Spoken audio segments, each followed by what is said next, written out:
সম্মানিত ভাইরা, খেয়াল রাখবেন, একজন বড় সাহেব, বড় নেতা, তার ব্যাপারে যদি রিপোর্ট পেতে চান, আমি কয়েকটা জায়গায় বলে দিই, এই জায়গাগুলো থেকে রিপোর্ট নেবেন। 1 নাম্বার তার ড্রাইভার, 1 নাম্বার। 2 নাম্বার তার বাড়ির দারোয়ান, 2 নাম্বার। 3 নাম্বার তার খাদেম, 3 নাম্বার। 4 নাম্বার তার ঘরের কাজের মেয়ে, 4 নাম্বার। এদের কাছ থেকে আসল রিপোর্ট পাওয়া যায়, ঠিক কিনা? কোন পীর সাহেবের ব্যাপারে যদি আপনি রিপোর্ট চান, পীর সাহেবের বউয়ের কাছ থেকে শুনবেন।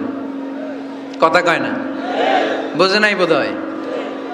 একজন পীর সাহেব হুজুর উনি কেমন, রিপোর্ট নেবেন কার কাছ থেকে? কার কাছ থেকে? বউয়ের কাছ থেকে। এবার বিশ্বনবীর ব্যাপারে বিশ্বনবীর খাদেম কি বলে শুনবেন? বোঝে নাই বোধ হয়। বিশ্বনবীর ব্যাপারে বিশ্বনবীর খাদেম কি কমেন্টস করছে শুনতে চান? খাদেমের নাম আরো জোরে বলতে হবে।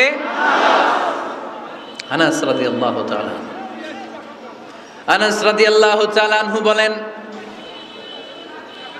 বিশ্বনবী যখন মক্কা থেকে মদিনায় হিজরত করে আসলেন, মদিনার অলিতে গলিতে আনন্দের বন্যা বয়ে গেল। তলা আল বাদরু আলাইনা বলে সবাই বিশ্বনবীকে বরণ করে নিল, সবাই বিশ্বনবীর সাথে দেখা করতে আসলো। সবাই যখন আনসারী নারী পুরুষরা দেখা করতে যায়, আমার আম্মাও বলল, আনাস, মক্কা থেকে বিশ্বনবী এসেছে, চলো তোমারে নিয়ে দেখা করতে যাই। আনাসের মা আনাস রাদিয়াল্লাহু তাআলা আনহু তখন খুব ছোট্ট, তিনি যে দেখে মানুষের ভিড়ে আনাসকে নিয়ে সামনে যাওয়া যায় না। আর তিনি দেখলেন মদিনার অলিতে গলিতে মানুষের ভিড়, আনসারী, আবাল বৃদ্ধ বনিতা, নারী পুরুষ সবাই বিশ্বনবীর সাথে দেখা করছে। আর যারাই দেখা করছে হাতে কোনো না কোনো হাদিয়া নিয়ে বিশ্বনবীর সাথে দেখা করতেছে। সুবহানাল্লাহ কইবেন না? আনসারী যত সাহাবারা বিশ্বনবীর সাথে দেখা করতে এসেছে, কি নিয়ে আসছে? কথা কয় না।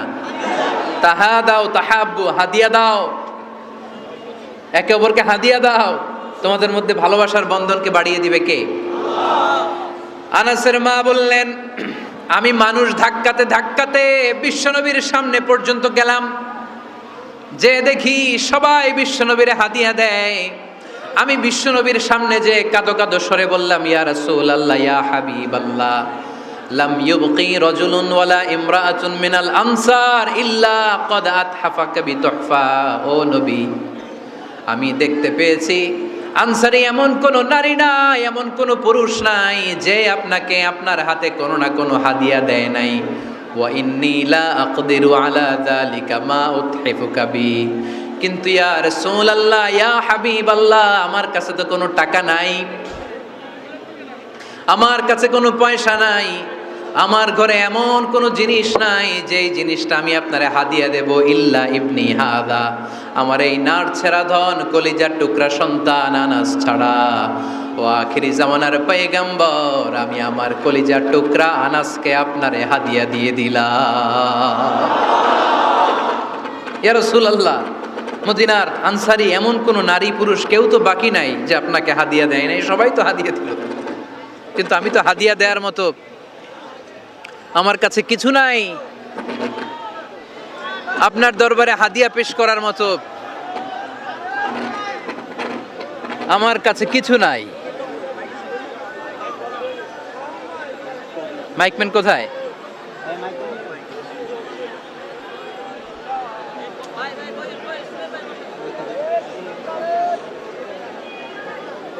কোথায় মাইকম্যান? কি সমস্যা?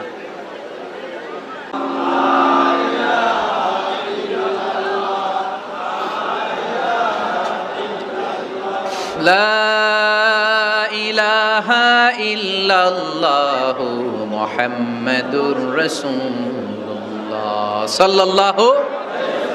আপনারা কি হাদিস থেকে নেয়া এই গল্পটা বুঝতে পেরেছেন? কথাটা শুনতেছিলেন? আনাস রাদিয়াল্লাহু তাআলা আনহুর মা বললেন, ইয়া রাসূলুল্লাহ, আনসারী এমন কোন নারী নাই, এমন কোন পুরুষ নাই যে আপনারা হাদিয়া দেয় নাই, কিন্তু আমার তো হাদিয়া দেওয়ার মতো কিছু নাই, আমার এই কলিজার টুকরা আনাস ছাড়া। কি আর আমি করব, আমার কলিজার টুকরা আনাসকে আমি আপনার দরবারে হাদিয়া দিয়ে দিলাম। ইয়া রাসূলুল্লাহ, আমার ছেলেটারই আপনারা হাদিয়া দিলাম। খুদ হাদা ইয়াখদুমু কামা বাদালাক, আপনার যেই কাজ লাগবে, যেই খেদমতের প্রয়োজন, আপনার এই খেদমত করবে। ও নবী, আমি জানি আনাস আপনার বেশি খেদমত করতে পারবে না, আনাস আপনার মেসওয়াক এনে দিবে, অজুর পানি এনে দিবে, জুব্বা লাগলে জুব্বাটা এনে দিবে, ছোটখাটো কাজ করে আপনারে সাহায্য করবে। আমার কলিজার টুকরা সন্তানকে চিরকালের জন্য আমি আপনারে হাদিয়া দিয়ে দিলাম। আনাস রাদিয়াল্লাহু তাআলা আনহু বর্ণনা করছেন, আমি দাঁড়িয়ে দাঁড়িয়ে শুনছি আমার আম্মা বলছে আমি নাকি বিশ্বনবীর জন্য হাদিয়া। সুবহানাল্লাহ পড়েন। এবার খেদমত শুরু করলো সাইয়েদনা আনাস। ছোট্ট মানুষ কি আর করবে, কতটুকু খেদমত আর করতে পারবে? বিশ্বনবীর মেসওয়াকটা এনে দেয়। সুবহানাল্লাহ পড়েন। বিশ্বনবীর আতরের শিশিটা এনে দেয়, বিশ্বনবীর জাইতুনের তেলের বোতলটা আগিয়ে দেয়, বিশ্বনবীর জামাটা প্রয়োজনে বিশ্বনবীর হাতে এনে দেয়। সাইয়েদনা আনাস বলেন, আমি 1 বছর নয়, 2 বছর নয়, 5 বছর নয়, 7 বছর নয়, 10 বছর বিশ্বনবীর খেদমত করেছি। ফামা দারাবানি, 10 বছরে একদিনও তিনি আমারে মারে নাই। সুবহানাল্লাহ। একদিন আমার গায়ে হাত তোলে নাই। হাত তোলা তো দূরের কথা, ওয়ালা সাব্বানি, কোনোদিন গালি দেয় নাই। ওয়ালা আবাসা আলা ওয়াজহি, কখনো বিরক্তি সরে ভ্রু কুচকে আমার দিকে বিশ্বনবী কোনোদিন তাকায় নাই। সুবহানাল্লাহ পড়েন। কোনোদিন আমার গায়ে হাত তোলে নাই। আরে হাত তোলা তো দূরের কথা, আমাকে ধমকি পর্যন্ত দেয় নাই। ধমকি দেয়া তো দূরের কথা, আমরা অনেক সময় বিরক্ত হয়ে ভ্রু কুচকাই না। এরকম বিরক্তি হলে আমরা কারোর প্রতি বিরক্ত হলে কি হয়? কপাল ভ্রু কুচকে ওঠে, ঠিক কিনা? সাইয়েদনা আনাস বললেন কোনোদিন মারে নাই। খাদেম বলতেছে, খাদেম, বড় সাহেবের রিপোর্ট কার থেকে নিতে হয়? হয় খাদেম, নয় দারোয়ান, নয় ঘরের কাজের মেয়ে, তা না হলে ড্রাইভার। বিশ্বনবীর খাদেম বিশ্বনবীর ব্যাপারে কি কমেন্ট করছে? মা সাব্বানি ওয়ালা জারাবানি ওয়ালা আবাসা ফি ওয়াজহি। এই 10 বছরের খেদমতের জিন্দেগিতে কোনোদিন বিশ্বনবী আমারে মারে নাই, গায়ে হাত তোলে নাই। আরে হাত তোলা তো দূরের কথা, একটা ধমকও দেয় নাই। আরে ধমক দেয়া তো দূরের কথা, বিরক্তির সুরে ভ্রু কুচকে আমার দিকে কখনো তিনি তাকায় নাই। চিল্লায় বলো সুবহানাল্লাহ। আর আজকে মাইক পেলে মানবাধিকারের কর্মী কি সুন্দর কথা বলে, উইমেন রাইটসের কথা বলে, শিশু শ্রম নিয়ে কথা বলে, আর বাড়িতে কাজের মেয়ের গায়ের মধ্যে খুন্তি, গরম খুন্তি পিঠের মধ্যে লাগিয়ে পিঠ ঝলসিয়ে দেয়। এরকম আছে না নাই? পত্রপত্রিকায় প্রায় দেখা যায় যে কাজের মেয়েদেরকে কি অত্যাচার করে। খুন্তি গরম করে করে চামড়ার মধ্যে লাগিয়ে স্কিন ঝলসে ফেলেছে, গ্রিলের মধ্যে বেঁধে রেখেছে, সময় মতো খাবার দেয় নাই, পিটিয়ে মাথার চুল কামিয়ে মাথা নেড়া করে দিয়েছে। এরকম আছে না নাই? এরা মানবাধিকারের ঠিকাদার, এরা মানবাধিকারের কথা বলে। আর বিশ্বনবী সাল্লাল্লাহু আলাইহি ইসলামের খাদেম বিশ্বনবীর ব্যাপারে বলেছে কোনোদিন মাইর তো দূরের কথা, হাত তোলা তো দূরের কথা, আরে ধমক দেওয়া তো দূরের কথা, বিরক্তির চেহারা নিয়েও কোনোদিন বিশ্বনবী আমার দিকে তাকায় নাই। চিল্লায় পড়েন সুবহানাল্লাহ। বিশ্বনবী একবার সাইয়েদনা আনাস রাদিয়াল্লাহু তাআলা আনহুকে একটা ছোট্ট জিনিস আনতে পাঠালেন। সাইয়েদনা আনাস রাদিয়াল্লাহু তাআলা আনহু জিনিসটা আনতে যে মদিনার অলিতে গলিতে বাচ্চাদের খেলা দেখে জিনিস আনতে ভুলে খেলায় দাঁড়িয়ে গেলেন। ছোট মানুষ, ছোট্ট একটা বাচ্চা যদি আমার সাথে নেই, সে কি আমার প্রয়োজন বুঝবে? আমার সেন্টিমেন্ট যেরকম, বাচ্চা কি ওটা টের পাবে? ছোট্ট আনাসকে বললেন আমার জুব্বা নিয়ে আসো। বিষ্ণু ইসলাম শাম দেশের জুব্বা পড়তো, বলতেন জুব্বা নিয়ে এসো। জুব্বা আনতে যখন বেরোলেন আনাস রাদিয়াল্লাহু তাআলা আনহু, দেখলেন মদিনার অলিতে গলিতে বাচ্চারা কুতকুত খেলে। কি খেলে? আপনারা খেলেন তো? এই খেলা দেখে আনাস রাদিয়াল্লাহু তাআলা আনহু ভুলে গেলেন যে বিশ্বনবীর জামা আনতে হবে। উনি ভুলে যে উনিও দাঁড়িয়ে খেলা দেখতে শুরু করলেন। এখন ঘন্টার পর ঘন্টা যায়, আনাসও আসে না, জামাও আসে না। বিশ্বনবী ভাবলেন হায় রে, আনাস মনে হয় ভুলে গিয়েছে, কি আর করা যাই, নিজের জামা নিজেই নিয়ে আসি। বিশ্বনবী বের হলেন জামা আনতে। বের হয়েই দেখে মদিনার গলিতে বাচ্চারা খেলতেছে, ওইদিকে আনাস রাদিয়াল্লাহু আনহু দাঁড়ানো। বিষ্ণু ইসলাম কিছু বললেন না, যে উনিও আনাস রাদিয়াল্লাহু তাআলা আনহুর পাশে দাঁড়িয়ে খেলা দেখতে আরম্ভ করলেন। সুবহানাল্লাহ পড়বেন না?